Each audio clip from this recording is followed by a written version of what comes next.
If you want to get into wearing natural fiber clothing, particularly wool, the best way to do that without breaking the bank is thrifting. Only downside with that is that when it comes to wool, you have to be pretty careful with washing it to make sure that you preserve the garment and don't let it get felted or anything like that. So let me show you my method for cleaning wool to get that thrift store smell out of it while also protecting the garment. The first thing you're going to want to do is fill a sink or a basin with a lot of warm water, and then you're going to add some sort of gentle cleanser. You can either use a pure castile soap like this.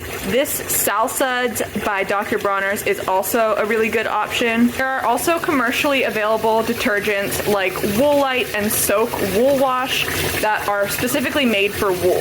I've also heard some people say that they just use their regular shampoo. That works too. I'm going to be going in with the castile soap. I'm going to go for about a teaspoon of it. Then just add in your wool garments and be careful not to agitate them too much. You just kind of want to let them soak in there. I've found that a gentle squeezing motion works really good to move the detergent and water throughout the garment. Now I'm just going to let this sit for about 30 minutes or until the water is nice and cool. Okay, so these have been soaking and the water is cool now. So I'm going to go ahead and pull the plug here.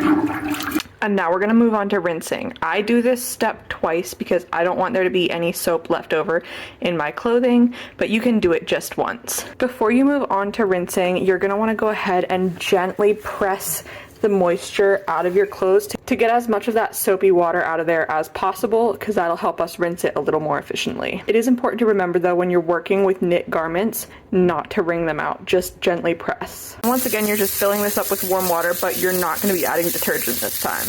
I'm just going through and gently squeezing these again like I did when I was washing it. That just helps to move the water through the garment and rinse out any dirt and detergent. However, this time it doesn't need to soak. I soaked it during the wash time to let the detergent do its work, but after a couple of minutes of just squishing the water through, I can go ahead and drain this again. So now that you've finished rinsing and squeezing the moisture out of your garment, you're going to go ahead and lay out a towel and lay your garment out flat on top of it.